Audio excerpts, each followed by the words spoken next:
मेरे पापा को छोड़ दो।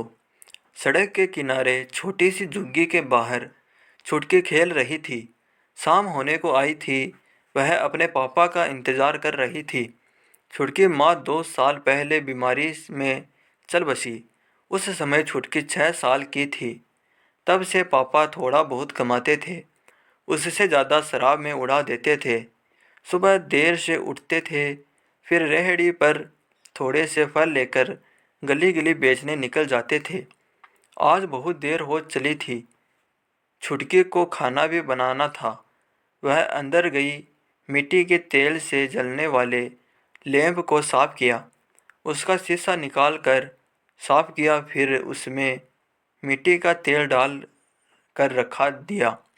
पास ही माचिस रख दी, जिससे अंधेरा होते समय उसे जलाकर खाना बना ले। सुबह ही तो उसने अपने पापा से कहा था, बापू घर में खाने को कुछ ना है, शाम को राशन लेता आइयो। लाखन ने गुस्से में देखा, अपनी माँ को तो खा गई, अब मुझे भी खा जा। जब देखो खाना खाना करती रहती है। छुटकी चुप रह गई। इसी तरह शाम तक वह भूखी रही। कुछ खाने को जो नहीं था। शाम को अगर उसके पापा कुछ ले आए तो वह पका लेगी, नहीं तो उनके सोने के बाद उनकी रेहड़ी में से एक फल चुरा कर खा लेगी।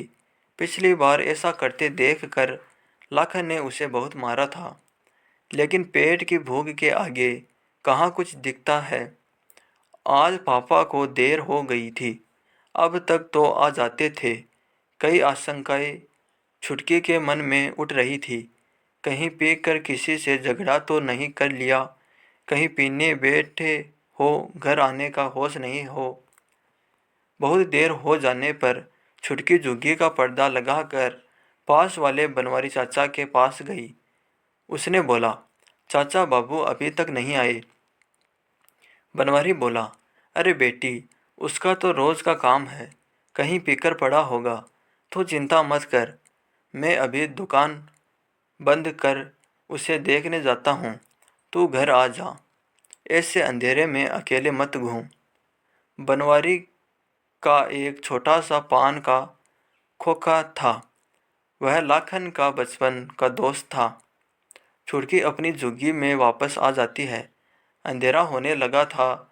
उसने लैंप जला कर रख दिया और पापा का इंतज़ार करने लगी। भूख के मारे बुरा हाल था, लेकिन खाने के लिए कुछ नहीं था। कुछ देर बाद बनवारी चाचा दौड़ते हुए आए और बोले, छुटकी छुटकी। क्या हुआ चाचा, बापू कहाँ है? छुटकी ने जल्दी से पूछा। बनवारी चाचा ने जो बताया उसे सुनकर छुटकी के होश उड़ गए। उन्होंने बताया, बेटी, दोपहर को पुलिस वाले बाजार से सारी रेहड़ी उठा कर ले गए, जिसमें तेरे बापू की भी थी। 2 घंटे बाद तेरा बापू शराब पीकर थाने जाकर हंगामा करने लगा। दारोगा को गुस्सा आ गया, उसने उसे बंद कर दिया। यह सुनकर छुटकी रोने लगी। बनवारी चाचा ने कहा, बेटी एक काम कर, मेरे साथ मेरे घर चल। यहाँ अकेले कैसे रहेगी?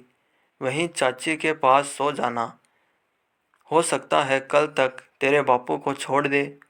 छुटकी ने आंसू पोंछते हुए कहा, नहीं चाचा, मैं पुलिस चौकी जाती हूँ, पता नहीं पुलिस वाले बापू के साथ क्या सलूक करे। यह कहकर छुटकी तेजी से लैंप बुझाकर जुगे का पर्दा डालने लगी और फिर तेजी से पुलिस चौकी की ओर चल दी। बनवारी चाचा उस 8 साल की बच्ची को देखते रह गए। बच्चे कितने जल्दी बड़े हो जाते हैं।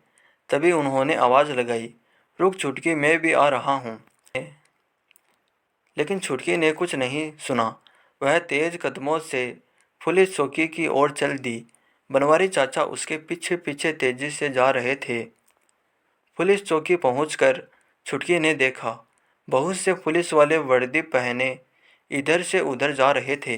तभी उसे पुलिस चौकी के गेट के पास कई रेहड़ियां दिखाई दी। उनमें से उसने देखा एक रेहड़ी उसके बापू की भी थी।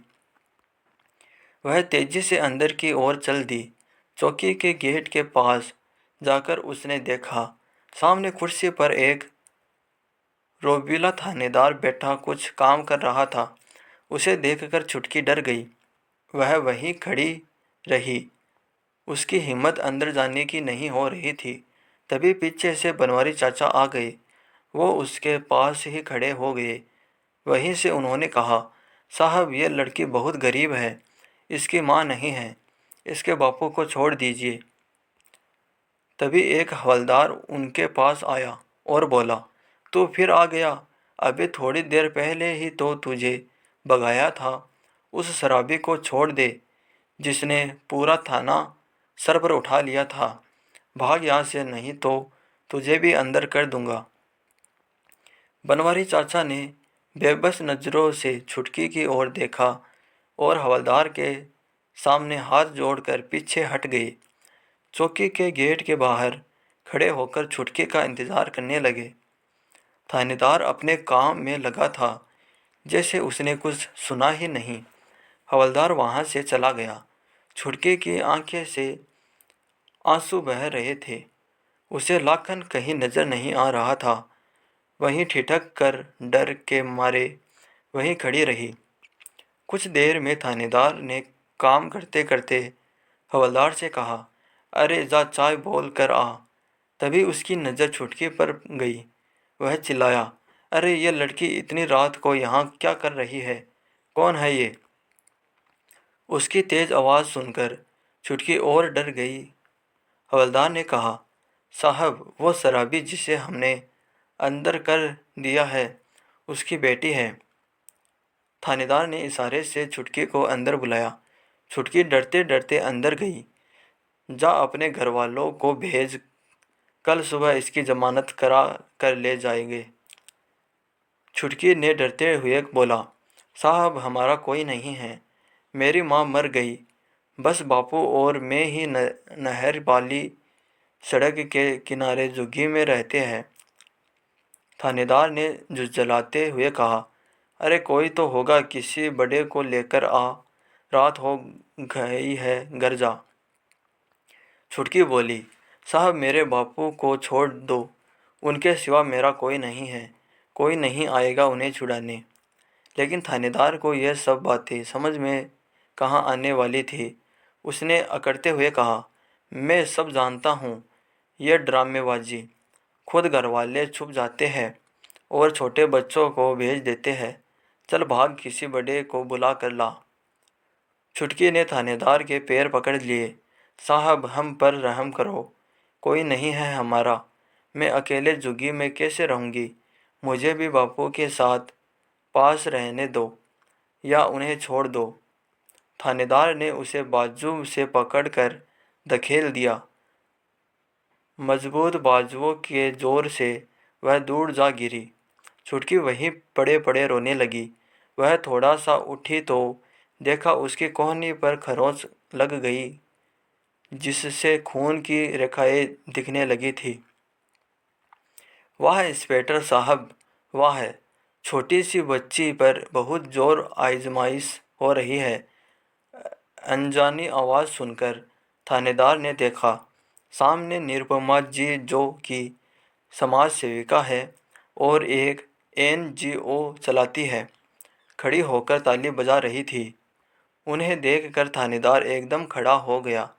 निरुपमा जी की पहुंच बहुत ऊपर तक थी। उन्होंने आगे बढ़कर छुटकी को उठाया, उसके कपड़े अपने हाथ से पहुंच साफ किए, फिर उसके जख्म को देखा। उसके बाद उनके साथ आए 4-5 लोगों में से एक को उन्होंने छुटकी को संभालने के लिए कहा। उसके बाद निरुपमा जी थानेदार के सामने जाकर खड़ी हो गई। हाँ तो इंस्पेक्टर साहब, किस बात की सज़ा मिल रही है इस बच्चे को? थानेदार थोड़ा सा सकपकाया। कुछ नहीं मैडम, वो इसे बहुत देर से कह रहा हूँ घर जा और किसी बड़े को भेज, लेकिन यह मान ही नहीं रही। इसके बाप ने शराब पीकर हंगामा किया और इसलिए इसे अंदर कर दिया। निरुपमा जी बोली, मैंने सब सुन लिया, बाहर इसके पड़ोसी बनवारी चाचा खड़े हैं, वो ही मुझे यहाँ ले लाए हैं। ये बेचारी सच बोल रही है, इसकी माँ नहीं है, केवल इसका बाप है। इसके बाप को तो आपने शराब के लिए अंदर कर दिया, लेकिन बाकी रेहड़ी वालों का क्या, जिनकी रेहड़ी आपने थाने में लाकर खड़ी कर दी। थानेदार बोला, हमें ऊपर से ऑर्डर थे, रास्ता खाली करना था। निरुपमा जी ने कहा, जब आपके हवलदार इन गरीबों से उगाही करते हैं तब भी ऊपर से ऑर्डर लेते हो। पहले आप लोग रेहड़ी लगने देते हो, बाद में हटा देते हो। एक रेहड़ी से एक परिवार पलता है। जानते हैं आप, इस बच्चे के घर में आज चूल्हा नहीं जला। निरुपमा जी ने आगे कहा, चलिए दिखाइए क्या रिपोर्ट लिखी है इसके बाप के खिलाफ आपने। थानेदार गिड़गिड़ाते हुए बोला, नहीं मैडम, कोई केस नहीं बनाया, न ही कहीं रिपोर्ट लिखी है। वो तो बस ऐसे ही सबक सिखाने के लिए बंद कर दिया है।